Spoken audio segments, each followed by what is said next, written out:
As our local hero here, Seth Jones, one of them, was traded, right? He was. I have a little birdie, very close to him, that had said, Sean, that the majority of negotiating was obviously with Dallas. There was some there.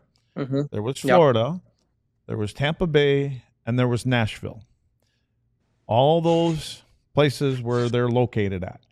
Is that going to be a problem in the future? Yeah. Is that going to be a problem in the future? We don't have to talk about it now. I know it's he's chomping at the bit here. I don't care. Go right ahead. But you know what I'm saying? Like, I would like to hear Sean, because he's more dialed into this stuff. I mean, all these are these locations, and obviously what we're talking about is places that, you know, don't have any state tax. Yes. Or is that going to be an issue at some point, do you think? Or is there anything they would ever do about that? Or what are your thoughts?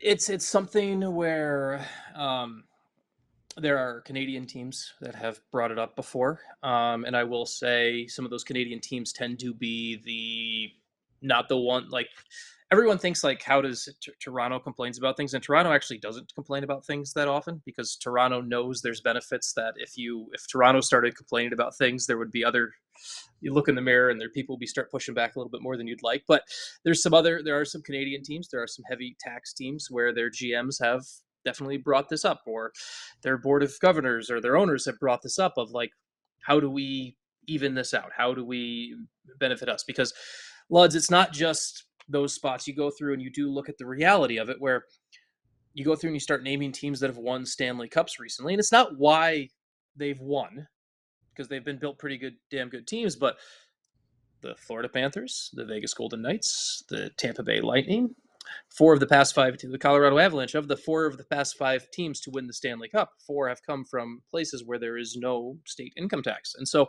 is it the reason they are good solely? Not at all, but it is definitely a strategic benefit, and it is something that is going to be, it's going to take a owner from a team from a heavy tax state to get really mad about it and push for it to become something that becomes a big deal. I think that's one of the things where you got to look at something. It's, if you're just for example, I'll use John will love this.